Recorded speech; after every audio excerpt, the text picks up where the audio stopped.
Assalamu alaikum ji. I hope you are doing good. This is Advocate Usman Abid and you are watching the law session.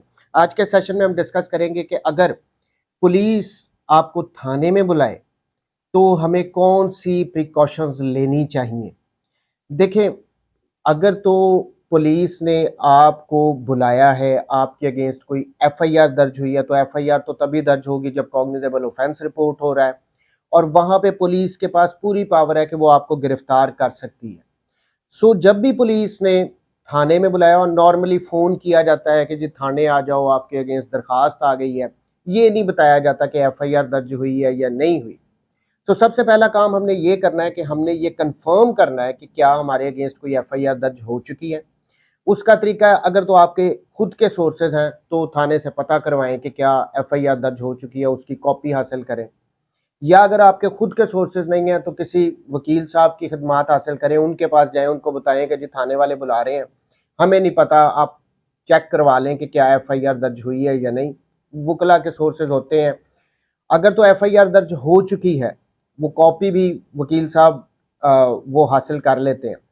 अगर FIR दर्ज हो चुकी है तो इसमें अबूरी जमानत लिए बगैर आपने थाने में नहीं जाना, क्योंकि उनके पास सारी पावर है कि उन्होंने आपको बुला लिया है, एफआईआर दर्ज है, वो आपको फौरन अरेस्ट कर सकते हैं। सो जब भी आपको थाने में बुलाया गया है, कंफर्म हो गया है कि एफआईआर रजिस्टर हो चुकी है, तो हमने कंसर्न सेशन कोर्ट में जाके प्री अरेस्ट बेल मूव करनी है और अबूरी जमानत लेके फिर थाने में जाना है। ये रूटीन में ही दे दी जाती है, इसमें कोई ऐसा इशू नहीं होता। ये बात तो क्लियर होगी अगर एफआईआर दर्ज हो चुकी है। अब दूसरी बात है कि अगर पुलिस ने हमें बुला तो लिया थाने में, एफआईआर भी दर्ज नहीं हुई, तो हम क्या करें। हमें कंफर्म हो गया कि एफआईआर दर्ज नहीं हुई। देखिए, अगर तो उन्होंने, पुलिस वालों ने आपको किसी तफ्तीश के सिलसिले में बुलाया, किसी और केस में बुलाया, आपका कोई बयान रिकॉर्ड करना है, आपके पोजेशन में कोई डॉक्यूमेंट है जो उनको रिक्वायर्ड है, कोई एक ऐसी आइटम है जिसको वो रिकवर करवाना चाहते हैं, अगर इन मसलों के लिए आपको बुलाया है, तो देखिए, कानून में तो ये लिखा है कि उनको इन राइटिंग आपको ये लिखना पड़ेगा, इन राइटिंग पुलिस वाले को ऑर्डर करना पड़ेगा। लेकिन रूटीन में कभी भी पुलिस वाले इस तरह के इन राइटिंग ऑर्डर्स नहीं देते, वो बस फ़ोन करते हैं कि जी थाने आ जाओ। अगर तो हमें ये पता है कि किसी थाने में हमें इस मकसद के लिए बुलाया गया है, तो हम ड्यूटी बाउंड है कि हम वहाँ पे जाएं और पुलिस को कोऑपरेट उनके साथ करें। कोई बयान उन्होंने रिकॉर्ड करना है, कोई डॉक्यूमेंट उनको चाहिए, तो जो हमारे पास है वो हम उसको दें।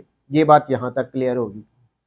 अब आ जाती है तीसरी बात कि अगर तो हमारे खिलाफ कोई सिर्फ दरखास्त आई है, अभी एफआईआर रजिस्टर नहीं हुई, किसी और केस की तफ्तीश में हमें नहीं बुलाया गया, हमें ये कंफर्म हो गया है, हमने अपने सोर्सेज से कर लिया है या हमें वकील साहब ने कंफर्म कर दिया कि भाई एफआईआर आपके अगेंस्ट अभी तक कोई दर्ज नहीं हुई, अब हमें क्या प्रिकॉशंस लेने चाहिए। देखें, पुलिस वालों ने बुला तो लिया है, अब अगर हमने जाना है तो उसमें पहली बात तो ये कि हमें अकेले नहीं जाना चाहिए, हमारे साथ कोई ना कोई होना चाहिए जिसको ये पता हो कि क्या मामला भी, किस लिए बुलाया गया। उसके अलावा पुलिस स्टेशन के बाहर भी हमारे कुछ लोग होने चाहिए जिनको पता हो कि अब हम थाने के अंदर गए हुए हैं।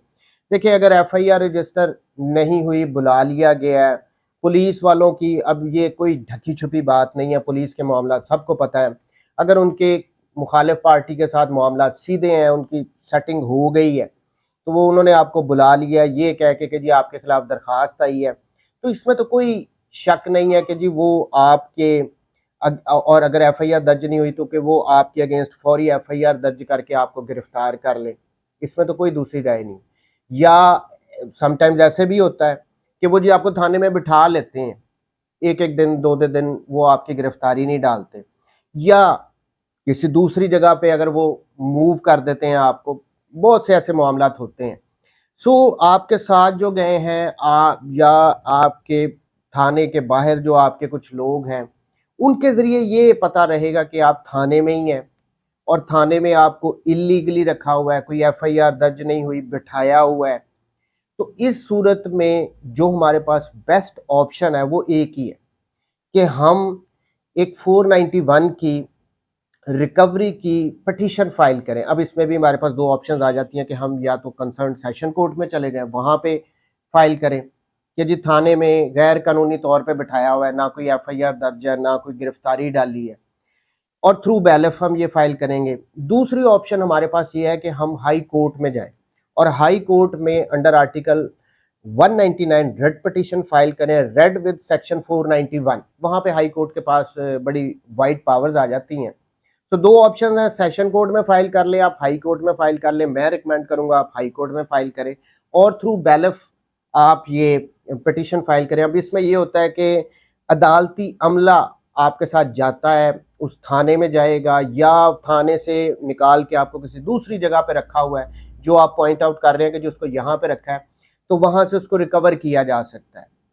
जब आप सेशन कोर्ट में फाइल करते हैं 491, मैं इसलिए उसको रिकमेंड नहीं करता हूं क्योंकि इन पुलिस वालों का डेली बेसिस पे अदालतों में आना जाना होता है, वहां से बात लीक आउट हो जाती है कि भाई तैयार हो जाओ, बैलेफ आ रहा है आपकी तरफ। लेकिन हाई कोर्ट में इस किस्म का इशू नहीं होता, वहां से बात लीक नहीं होती। सो वो बड़ा इफेक्टिव मोड है। अच्छा, अब ये अगर तो थाने में बिठाया हुआ है तो वो बैलेफ जाता है, जाके वो सारा रिकॉर्ड चेक करता है, जो ऑनलाइन रिकॉर्ड है, जो रजिस्टर वगैरह है कि क्या गिरफ्तारी डाली है, कोई एफआईआर दर्ज हुई है जिसमें इनको गिरफ्तार किया है। अगर तो उन्होंने किसी एफआईआर के बगैर गिरफ्तारी खाम खाम में गिरफ्तारी भी नहीं डाली, कोई एफआईआर नहीं है, इलीगली तौर पे वहां पे थाने में बिठाया हुआ है, और हमारे ये रूटीन की बात है, 2-2 दिन लोग थाने में ऐसे ही बैठे रहते हैं, कोई गिरफ्तारी नहीं डली होती, तो उन पुलिस वालों के अगेंस्ट बड़ी सख्त कार्रवाई होती है।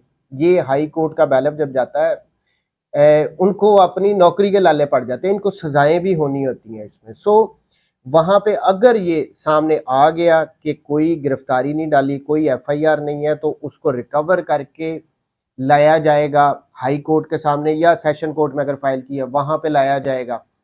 अगर किसी किस्म का टॉर्चर किया गया है तो वो वहां पे अगर आप कह देंगे कि जी इसका मेडिकल करवाया जाए और उसमें सामने आ गया, पुलिस वालों की इसमें बचत नहीं होती। सो बड़ा क्लियरली मैं ये कह रहा हूं कि देखें, अगर तो थाने में बुला लिया है तो आप यही प्रिकॉशंस ले सकते हैं कि एफआईआर दर्ज हुई है, अबूरी करवा के जाना है। कोई डॉक्यूमेंट्स या तफ्तीश के लिए बुलाया तो कोऑपरेट करना हमारी being a citizen of Pakistan, ये हमारी ड्यूटी है। उसके बाद तीसरी बात आ गया कि अगर इलीगली डिटेन उन्होंने कर लिया, आपको थाने में रख लिया, थाने से बाहर किसी जगह पर रख लिया, तो आप कोर्ट में ही जाएंगे, चाहे सेशन कोर्ट में चाहे हाई कोर्ट में, और थ्रू बैलेफ रिकवरी के लिए कहना है। और देखें, अब इसमें वो मैं मजीद इसमें नहीं जाता हूं कि वो समटाइम्स थोड़ी देर पहले ही वो गिरफ्तारी वगैरह डाल देते हैं। अगर तो गिरफ्तारी उन्होंने डाली हुई है तो वो उनकी बचत हो सकती है, लेकिन अगर गिरफ्तारी नहीं डाली तो उनकी नौकरियां भी जाती हैं, उनको सजाएं भी होती हैं। और अगर ये मेडिकल करवा के ये स्टैब्लिश हो गया कि इस पर टॉर्चर किया है तो उनके अगेंस्ट बड़ी सख्त कार्रवाई होती है। आई होप मैंने क्लियर कर दिया कि अगर पुलिस थाने में बुलाए तो हमें कौन से प्रिकॉशंस लेने चाहिए। Thank you very much ji, take care, अल्लाह हाफ़िज़।